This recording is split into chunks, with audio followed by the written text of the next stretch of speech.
जी बिस्मिल्लाहिर्रहमानिर्रहीम। आपका होस्ट नदीम कैसर, हैदर स्टेडियम बहावल नगर से।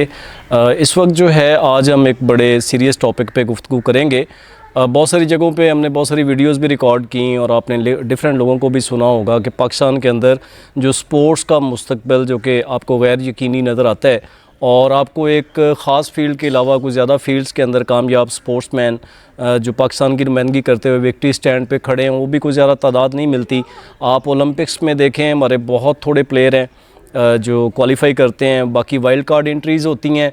एशियन गेम्स में भी नो डाउट हम पार्टिसिपेट करते हैं लेकिन मेडल पोजीशन पे हम बहुत नीचे होते हैं। सेम साउथ एशियन गेम्स जो सबसे छोटा फॉर्मेट है नेशनल के बाद, उसके अंदर भी कोई हम बहुत ज़्यादा काबिल ज़िक्र कामयाबी को गुज़िश्ता को 20-30 साल जो हमारे गुजरे हैं उनके अंदर हासिल नहीं कर पा रहे। तो इसका मतलब ये है कि डे बाई डे स्पोर्ट्स के अंदर किसी ऐसी चीज़ का फुकदान है जिसकी वजह से जो रिज़ल्ट्स जो टारगेट्स जो है वो अचीव करने चाहिए वो अचीव नहीं हो पा रहे। तो अगर आप देखेंगे, कल भी हमने ज़िक्र किया कि पाकिस्तान के अंदर तसलसल और यकसानियत के साथ और स्पेसिफ़िक मीन्स के साथ और टारगेट ओरिएंटेड किस्म की ट्रेनिंग जो है वो आपको बहुत कम जगहों पे मिलती है जहाँ से आप ये कह सकें कि ये वो मेयर्स हैं कि अगर इनको हम ले लें और ये वो टूल्स हैं जिनको अगर हम इख्तियार कर लें या अपना लें तो फिर जो है वो बच्चा एक यकसा परफॉर्मेंस देगा और नेशनल से इंटरनेशनल लेवल पे भी वो विक्ट्री स्टैंड के ऊपर आएगा। आप देखें आपके पास एथलेटिक्स से लेके क्रिकेट तक हर जगह पे कुछ प्लेयर्स पार्क करते हैं, थोड़े अरसे के लिए सामने आते हैं, फिर वो तारीख़ की सफ़ात में गुम हो जाते हैं। सेम इस तरीके से अगर क्रिकेट से बाहर निकलें, आप हॉकी के अंदर बड़ी तेज़ी से ज़वाल पज़ीर हैं, आप टॉप रैंकिंग से जो है वो बॉटम्स की तरफ शिफ्ट हो रहे हैं। इसी तरीके से आप स्क्वाश जिसमें आपका दुनिया के अंदर पूरी दुनिया में मुकाम था वो अपना मुकाम आहिस्ता आहिस्ता हम लूज़ करते जा रहे हैं। अब इवेंचुअली तो हमारे मेडल्स आ जाते हैं। ये अरशद नदीम जैसा कोई स्टार जो बाई बर्थ स्टार था और जिसको जो है वो नेचुरली एक गॉड गिफ्टेड जो चीज़ थी उसकी थोड़ी ट्रेनिंग के साथ उभर के सामने आई और उसने पाकिस्तान का नाम रोशन किया। लेकिन अगर आप ये समझें कि इसको हम एज आ सब्जेक्ट लेके चलें कि प्लेयर्स प्रोडक्शन ये सब्जेक्ट है पूरी दुनिया में और दुनिया ने इसको साइकोलॉजी, केमिस्ट्री, फ़िज़िक्स और मैथ के कुलियों के साथ जो है वो साइंटिफिक मीन्स के अंदर और जितने भी जो फ़िज़िकल एजुकेशन के रूल्स थे उनको अप्लाई करते हुए ऑपरेशनल मॉडल्स बनाए हुए हैं, प्लेयर्स डेवलपमेंट मॉडल बनाए हुए हैं। तो पाकिस्तान के अंदर भी इन मॉडल्स की शदीद कमी है। अगर हम इसमें से सिर्फ एक मॉडल को एनालाइज़ करें और उसी मॉडल को अगर हम अडॉप्ट करते हैं तो जो हमारे ग्राउंड रियलिटीज़ हैं उसके मुताबिक ही अगर हम सिर्फ इसको अपने अवेलेबल वसाइल के अंदर भी ऑपरेट करें, इसी मॉडल को ऑपरेट करें तो हम यकसा रिज़ल्ट्स ले सकते हैं। पूरी दुनिया में देखें जो बच्चे जिनको प्लेयर्स बनाया जाता है, प्लेयर्स आपके पास चैम्पियन बने बनाए आते हैं, आप उनको सिर्फ पोर्ट्रे करते हैं। पूरी दुनिया जो है चैम्पियंस बनाती है। वो जब चैम्पियंस बनाती है तो उसके लिए फिर बच्चों को बहुत कम एज के अंदर सेलेक्ट किया जाता है। और शायद ये सुन के आपको हैरानी हो कि पूरी दुनिया के अंदर अंडर 5 का कॉन्सेप्ट है, 5 साल से कम एज का बच्चा लिया जाता है उसके ट्रेंड के मुताबिक और उसकी जो फ़िज़िकल जो उसकी जो फ़िज़ीक है, जो अपीयरेंस है और कोई टेस्टों की मदद से फिर उस बच्चे को डिटरमिन किया जाता है वो कौन सी गेम के लिए जो है वो उस मुल्क की नुमाइंदगी करेगा। तो अगर हम यहाँ पे भी ये मॉडल अडॉप्ट करते हैं तो आप ये समझें कि पाकिस्तान में अकेडमीज़ का हम एक नया स्ट्रक्चर इंट्रोड्यूस करवा सकते हैं। अकेडमी किसी जगह पे भी क्लब और अकेडमी जो है वो बेसिक है, एक यूनिट है जहाँ से प्लेयर्स प्रोड्यूस हो सकते हैं। अब यूजुअली आप देखें ग्राउंड्स का जायज़ा लें, इंडोर एक्टिविटीज़ का जायज़ा लें, आपको प्लेयर जो स्टार्टअप करता हुआ नज़र आएगा कोई 14 साल की एज का होगा, कोई 16 साल की, 14-16 भी कम है, बल्कि यहाँ पे तो 18-18 साल के बच्चे जो है वो गेम स्टार्ट कर रहे होते हैं और वो ये कंसीव करते हैं कि जब वो 25-26 साल के होंगे तो फिर वो नेशनल चैम्पियन बन जाएंगे। लेकिन आप देखें कि पूरी दुनिया के अंदर जो प्लेयर्स की एज है वो 20 से 22 साल है। दुनिया जो है वो उसने चीज़ों को जब समराइज़ किया, जब साइंसी कुलियों को इख्तियार किया तो फिर प्लेयर्स प्रोडक्शन का जो ड्यूरेशन था वो कम हो गया। अंडर 5 एज बच्चे को सिलेक्ट किया जाता है। सिलेक्ट करने के बाद उस बच्चे की न्यूट्रिशनल वैल्यूज़, उस बच्चे के ऊपर साइकोलॉजिकल काम किया जाता है। फिर उस बच्चे को जो उस ट्रेनिंग के पैरामीटर्स हैं और जो उसकी स्किल्स हैं वो सिखाई जाती हैं और जैसे जैसे बच्चा जो है वो ग्रो करता जाता है उसकी स्किल जो है वो डेवलप होती जाती है। अब बच्चा जब रॉ मटेरियल की सूरत में आता है, मसलन ये एक सवाल है कि कौन सा बच्चा किस गेम के लिए अहल होगा। पाकिस्तान के अंदर इतने लेटेस्ट टेस्ट अवेलेबल नहीं है। पाकिस्तान के अंदर बहुत सारी चीज़ें हैं जो कि अभी पूरी दुनिया जिनको अपना चुकी है। प्लेयर्स को उसके आइडेंटिफिकेशन के लिए कौन से फील्ड में वो फिट होगा। तो तो अगर वो अवेलेबल नहीं है तो इस सूरत हाल के अंदर आप BMI बेस जो है वो अंडर 5 बच्चा ले सकते हैं। हम BMI बेस पे अंडर 10 भी ले सकते हैं। अगर आप अपने इलाकाई हालात को देखते हैं तो आपको ये लगता है कि अंडर 5 एज जो है वो बच्चा जो है वो पेरेंट्स भी रिलक्टेंट होंगे, उसके और भी इश्यूज़ जो आपको कैटर करने पड़ेंगे, तो आसान तरीन तरीका ये है कि आप अंडर 10 बच्चा लेंगे। अंडर 10 बच्चा BMI बेस पे सिलेक्ट करें, उसकी जो बोन स्ट्रक्चर है वो आपको क्लियर हो, उसकी फ़िज़िकल अपीयरेंस बता रही हो, स्ट्राउड बॉडी हो। जब आप बच्चा सेलेक्ट कर लेते हैं तो फिर आप बच्चे की न्यूट्रिशनल वैल्यूज़, क्योंकि एक ख़ास एज होती है जिसमें बच्चे के जो बॉडी की ग्रोथ हो रही होती है, तो अमूमन जो नातजर्बाकार कोच हैं वो बच्चे को फटीग का शिकार कर देते हैं।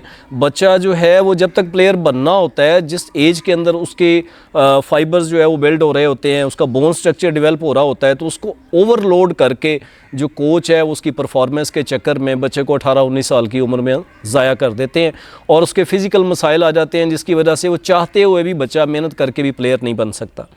आप रॉ मटेरियल लें। रॉ मटेरियल को जब आप लेंगे तो देखें वो एक खाली स्लेट की मानंद होगा। उसके ऊपर आप जो भी लिखेंगे, जो भी तहरीर करेंगे, उसको जो भी सिखाएंगे वो उसके लिए पहला लेसन होगा, और पहला लेसन जो है वो हमेशा याद रहता है और वो आपके लाशऊर के अंदर बचपन से जब एक चीज़ जो है वो फिक्स हो जाएगी और वो गलतियों से पाक होगी, पहला स्टार्ट अच्छा होगा, तो फिर बच्चा जो है वो सारी उम्र उसी बुनियाद को लेके आगे चलेगा। जब आप कोई बिल्डिंग खड़ी करते हैं, कोई भी बिल्डिंग बड़ी हो छोटी हो, तो हमेशा पहले उसकी बुनियाद की मजबूती पे काम किया जाता है। तो ये वो वाली एज है जिसके अंदर आप बुनियाद बना सकते हैं। प्रेफरेबली तो अंडर 5 है, लेकिन अगर आप अंडर 10 भी लेते हैं तो बच्चे को आप BMI बेस्ड लेके अब आप उसकी बेस बनाते हैं। किसी भी गेम का फुटवर्क, हैंडवर्क, उसके जो सबसे मेजर जो आप लेसन्स हैं उनका हिस्सा होता है और ये पहला स्टार्ट होता है। आप फुटबॉलर हैं फिर भी आपने फुटवर्क करना है, आप कराटे के खिलाड़ी हैं तो आपका फुटवर्क बहुत इंपॉर्टेंट होगा। हर गेम के अंदर फुटवर्क है और हैंडवर्क है। हमने अक्सर ये देखा है कि जब मैच्योर प्लेयर हमारे पास आता है जो 20-22 साल की एज में हो, तो वो सारा कुछ ठीक करके भी एक आध जगह पे उसका फुटवर्क जो है वो प्रॉपर नहीं होता, जिसकी वजह से वो बच्चा सारी उम्र उस खामी का शिकार रह के कोई प्रॉपर एक यकसां परफॉर्मेंस नहीं दे पा रहा होता। आप अंडर 10 बच्चा लेंगे, रॉ मटेरियल होगा, आप उसको फुटवर्क से लेके हैंडवर्क तक कस्टमाइज सिखाएंगे। अब बदकिस्मती की बात यह है कि यहाँ पे कोच ये भूल जाता है कि जो फुटबॉल का खिलाड़ी है उसने फुटबॉलर बनना है, उसकी ड्रिल्स भी अलग हैं, उसकी हॉकी से ट्रेनिंग भी अलग है, उसकी स्पेसिफिक ट्रेनिंग है, स्पेसिफिक ड्रिल्स हैं। अच्छा, अब उसकी न्यूट्रिशनल वैल्यूज़ भी थोड़ी सी डिफरेंट होंगी। तो अगर हम बच्चे को अंडर 10 सेलेक्ट करते हैं BMI बेस पे, उसकी जो बुनियादी ग़िज़ाई ज़रूरियात हैं उनका एक चार्ट बनाते हैं और उसके बाद जो हमारी ट्रेनिंग है उसको एक मैनुअल के अंदर ले जाते हैं। आपने देखा होगा, आप क्लब के अंदर जाएं, आपको कोच कहेगा जी आपने किक करनी है, आपने शूट करना है, बट कभी भी कोच ये नहीं बता पाया कि जब आपने किक करनी है तो आपकी बॉडी का ये वाला एंगल जो है इसको 90 डिग्री कहते हैं, ये 60 डिग्री है। इसका साइंटिफिक ताल्लुक जो है बॉडी के साथ, अगर आप बॉडी को इस पोस्चर में लेके जाएंगे तो आपकी बाकी बॉडी जो है, साइंस ये कहती है कि आपको स्पोर्टिव हो जाएगी। ये वो टेक्निक है जो आप बच्चे को जब आप प्रैक्टिकल करवा रहे होंगे तो थ्योरी भी उसके ज़हन में आएगी, तो फिर वो समझ पाएगा कि अगर उसने कोई नया शूट या कोई नई बॉडी फोर्स जनरेट करनी है तो वो किस एंगल से जाएगा, तो वो बॉडी फोर्स भी जनरेट हो जाएगी। अब बच्चे को लेते हैं BMI बेस अंडर 10, फिर आप उसकी न्यूट्रिशनल वैल्यूज़ को मेजर करते हैं और न्यूट्रिशनिस्ट जो है वो आपको प्रपोज़ करता है उसकी डाइट के बारे में। फिर ट्रेनिंग को कोच प्रॉपर जो है स्ट्रीमलाइन करता है, इन साइंटिफिक मींस करता है, जदीद रिसर्च के मुताबिक करता है। और जब कोच फिर ये इस सारी चीज़ों को जब आप एक कॉम्बिनेशन बना लेते हैं तो उसके बाद मरहला आता है कि फिर जो प्लेयर है, जो बच्चा है, उसके पेरेंट्स सपोर्टिव हों। वो अगर सपोर्टिव होंगे तो बच्चा एक कंटिन्यूटी के साथ जो है वो ग्राउंड के अंदर, फील्ड के अंदर मेहनत कर रहा होगा। तो आप यकीन करेंगे अंडर 10 जो बच्चा आप ले रहे होंगे, आफ्टर 7 ईयर्स और 5 ईयर्स वो बच्चा जो है विक्ट्री स्टैंड में पाकिस्तान पे जा चुका होगा। और अगर आप ट्रेनिंग करवाते वक्त आप उसी एकेडमी को, अगर आप एक ग्रुप ऑफ इंडिविजुअल्स वहाँ से निकाल लेते हैं, सपोज़ अगर हम एथलेटिक्स को ही बुनियाद बनाएं और उसी पे बात करें, तो आप एथलेटिक्स का अगर एक ग्रुप ऑफ इंडिविजुअल्स तैयार कर लेते हैं जो कि स्प्रिंटर्स की सूरत में मौजूद हों, तो आप फिर उनको जब नेशनल लेवल पे ले जाते हैं 17-18 साल की एज में, तो अब आपके पास 4 साल मौजूद हैं जिसमें आप उसकी ट्रेनिंग को एलीट ट्रेनिंग मॉड्यूल के अंदर चेंज करके, प्रीमियर ट्रेनिंग के अंदर चेंज करके, तो आप उसको जो है वो नेक्स्ट इंटरनेशनल लेवल पे पाकिस्तान की नुमाइंदगी के लिए कर सकते हैं। और यही वो बच्चे होंगे जब आपके सामने टारगेट होगा कि आपके पास 7 साल हैं, आप इनके पेरेंट्स के साथ MOU में होंगे कि 7 साल बच्चा ट्रेनिंग करेगा। और सबसे बड़ी बात, अकेडमीज़ के फेल्योर की हमारे कैंपों की सबसे बड़ी बात यह है कि पेरेंट्स कभी भी अपने बच्चे को लाहौर, कराची, इस्लामाबाद आपकी गेम सीखने के लिए 5 साल के लिए नहीं भेजेंगे। उनके लिए बहुत सारे चैलेंजेस हैं पेरेंट्स के लिए, जिनमें बच्चे की किरदार साजी से लेके तो बच्चे की एजुकेशन जो है वेरी मच इंपॉर्टेंट है, तमाम फैमिलीज़ का कंसर्न है। तो पेरेंट्स अगर बच्चा टैलेंटेड राजनपुर में है तो उसको लाहौर ट्रेनिंग के लिए कभी भी नहीं भेजेंगे। सो अगर जब भी आप किसी एकेडमी को प्रपोज़ करते हैं या किसी ट्रेनिंग सेंटर को, किसी क्लब को बनाएं, तो फिर आप ये देखें कि जो बच्चा जहाँ का होगा वो वहीं रहे, उसको फैसिलिटेशन वहीं मिले। इनिशियल ट्रेनिंग्स जो हैं उसके जो लोकल कोचेज़ हैं उनको ट्रेन किया जाए। ट्रेन द ट्रेनर्स के नाम से आप लोकल कोचेज़ को ट्रेन कर सकते हैं, और सारी जो ट्रेनिंग जो मॉडल है, जिस मॉड्यूल को आप अप्लाई करने जा रहे हैं सॉरी, उस मॉडल को आप सिलेबस की सूरत में मुरतब करते हैं। तमाम कोचेज़ सेम पैटर्न पे पूरे पंजाब के अंदर ये 4-6 जगहों पे जहाँ पे भी आप ये मॉडल अप्लाई करते हैं, तो 4-6 जगहों पे ये मॉडल का लिटरेचर, मॉडल का सिलेबस सेम होगा। सेम अगर राजनपुर में ड्रिल्स हो रही हैं तो सेम ही लाहौर के अंदर हो रही होंगी। तो आफ्टर 3 मंथ्स आप एक जो है 10 से 15 दिन का ट्रेनिंग कलेक्टिव लगा सकते हैं, ट्रेनिंग कैंप, जिसमें सारे बच्चे इकट्ठे हो जाएँ। फिर 3 या 4 माह के बाद आप 15 दिन के लिए इनको किसी भी नेशनल या प्रोविंशियल सेटअप पे, हेडक्वार्टर पे बुला के दोबारा असर इनो उससे बेहतर कोच से ट्रेनिंग करवा सकते हैं, और फेज़ वाइज आप इनको जो है वो ग्रूम कर सकते हैं। और बहुत सारे इवेंट्स ऐसे हैं जिनके लिए किसी बड़े शहर जाने की ज़रूरत नहीं है। आप छोटे शहरों के अंदर वो फैसिलिटीज़ अवेलेबल हैं बेसिक, जहाँ से प्लेयर को प्रोड्यूस किया जा सकता है। जब प्लेयर एक सर्टन लेवल पे पहुँच जाता है तो फिर बहरहाल गवर्नमेंट के इदारे जो हैं वो बड़े कोऑपरेटिव हैं। एक आम फैम सी बात है, और जनरल लोगों ने एक अपना माइंड सेट बनाया हुआ है कि गवर्नमेंट के इदारे जो है वो लोगों को स्पेस नहीं देते। तो स्पोर्ट्स के अंदर तो बहुत स्पेस है, इसमें आपने ग्राउंड के अंदर परफॉर्म करना है। ग्राउंड ही आपकी बेसिक परफॉर्मेंस की लैब है जहाँ से आपने सेलेक्ट होना है।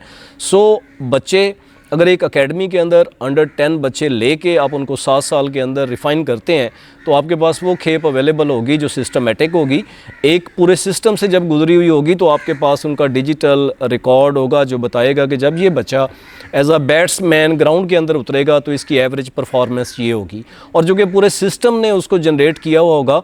सो अगर उसको 2 घंटे 2.5 घंटे पिच के ऊपर खड़ा होना पड़ता है, तो आपको पता होगा कि हमने इसकी फ़िज़िकल ट्रेनिंग इतनी की हुई है, ये फ़िज़िकली इस तरह स्ट्राउट है कि 2.5 घंटे बैट को होल्ड कर सकता है। फिर इसी तरीके से अगर बाउलर उतरता है मैदान में, तो आपका चूँकि 7 साल का उसके साथ एक पूरा पास्ट होगा, आपने उसको एनालाइज़ किया होगा, सो आपको उसकी कैपेसिटी के बारे में बेहतर पता होगा।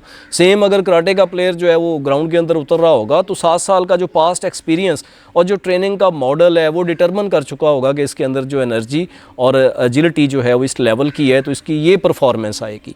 तो ये वो एक तरीक़ाकार होगा जिसमें पाकिस्तान के अंदर आप नर्सरी से लेके तो एलीट प्लेयर्स तक प्रोड्यूस कर सकेंगे, और उन्हीं में से कुछ प्लेयर्स ऐसे निकलेंगे जो ना सिर्फ ये कि मुल्की सतह पे अपने इलाके का नाम रोशन करेंगे, बल्कि इंटरनेशनल फोरम्स पे पाकिस्तान की नुमाइंदगी करेंगे और पाकिस्तान को जो है विक्ट्री स्टैंड तक लेके जाएंगे। तो हमेशा जो है वो पॉजिटिव सोचिए।